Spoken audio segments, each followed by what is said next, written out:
Hey folks, my name's Ryan. I'm the farmer here at Howling Fresh Farm in Huntsville, Alabama.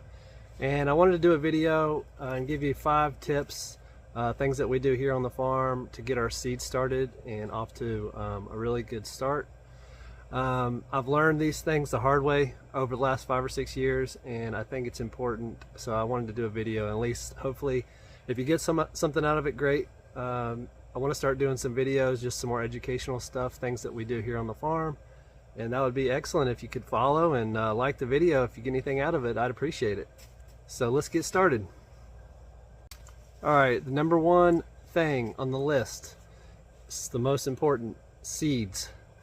It's so important to get really good quality seeds. I pretty much buy all my stuff from Johnny's Select Seeds in Maine.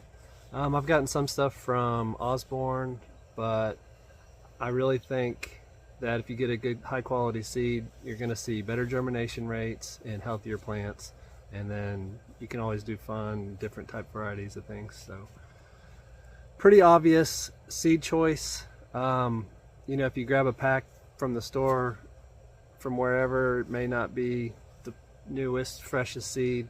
Germination rates might be low. You might not have a lot of trust. If you're trying to grow on a bigger scale, definitely go with someone that's reputable. And I think, yeah, you can't go wrong with Johnny's. So that's an important one.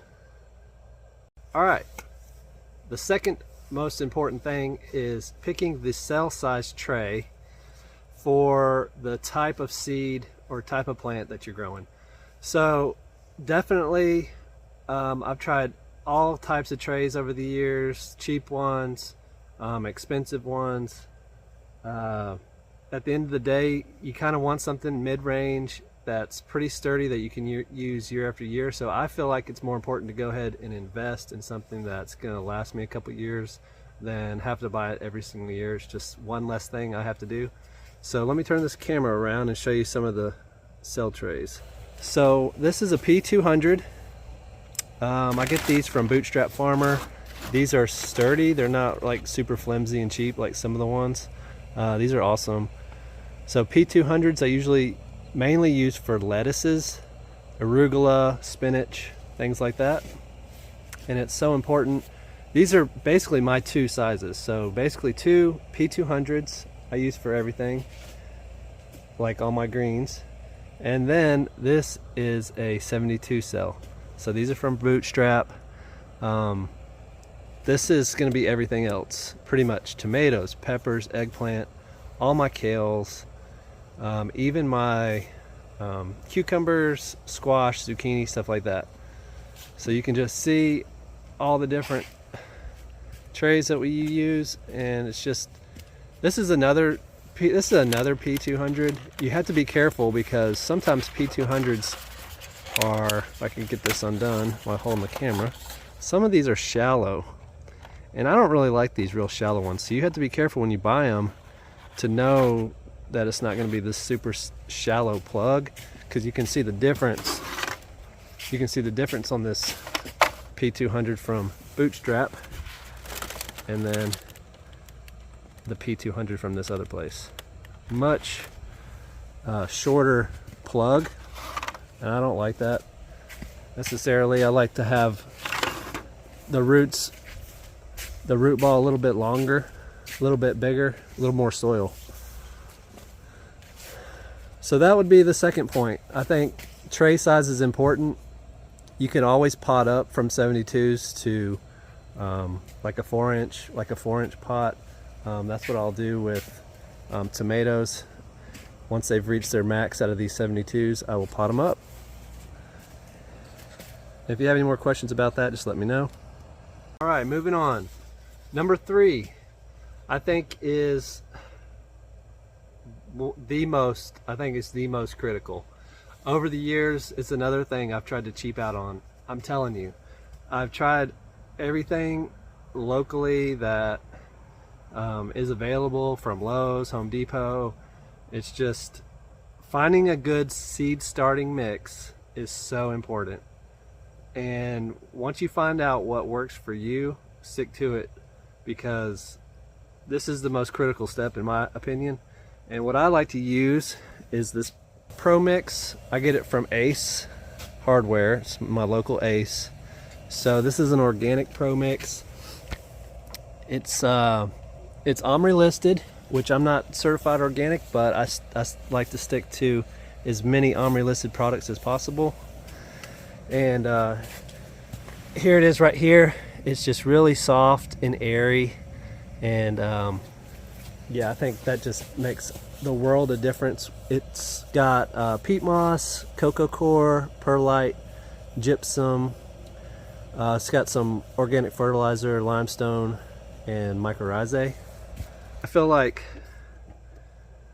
if you got to save money, try to do it somewhere else if you want to grow good starts, because starting soil is so important. It is.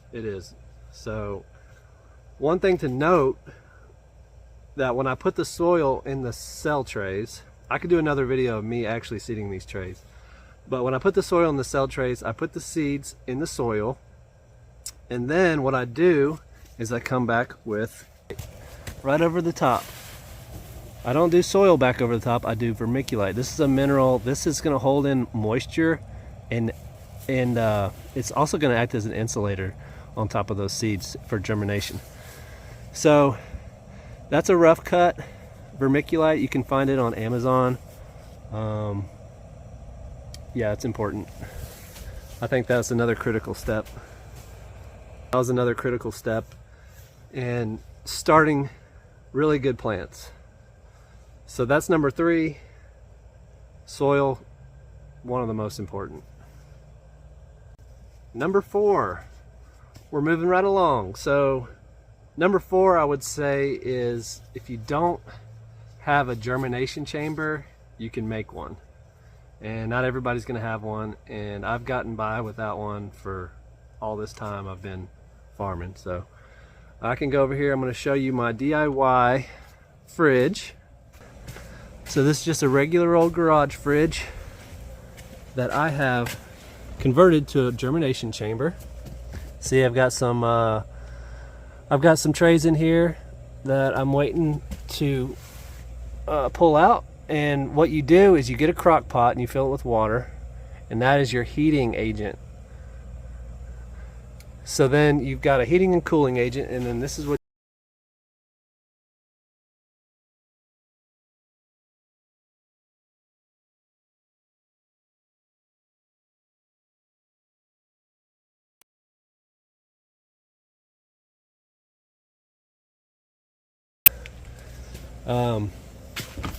the reason for that is because these seeds like it warm to germinate.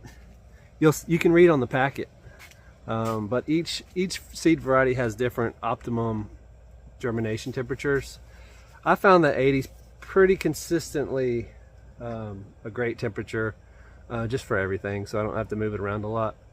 But if you need any more information about that germ chamber or any of the parts, you know, I can add those in the comments. Just let me know. Okay, number 5. It's the last step I think is super important, is having enough light after germination and maintaining a consistent watering schedule and temperature. So I just started tomatoes. It's January 11th. And what I'm gonna have to do is make sure that that soil stays warm, because, you know, obviously tomatoes, eggplant, peppers, you know, these are warm season crops. And if you can give them the right air temperature and the right soil temperature, they're gonna start thriving. Give them enough light, they're gonna thrive. You can put in grow lights if you need to. This is the first year that I've had a greenhouse that's automated with heat, so I'm pretty excited about having that. I haven't had that the whole time. So I've had a sunroom with racks and grow lights for 5 years. So there's ways to do it. So don't let that be an excuse, but you can always find ways to do it. I've used heaters, you know, space heaters to keep the room warm. So just make sure. Oh, another thing you can use, I just installed out here in the greenhouse, is a little 8-gallon 120 volt hot water heater. So this thing's pretty awesome. you know, I've got my hose reel right here, and what this does, it just gives me enough warm water down here, and I don't want to shock these warm season plants with super cold hose water, right? So that's kind of the idea. I want to make sure and give them some warm water to kind of boost growth. And if I can come down here, I'll show you one other thing you could use. I did buy some heat mats. I'm trying some heat mats, and these are really nice and warm. So this is going to keep these tomatoes, this soil warm underneath as they start to pop. So pretty cool.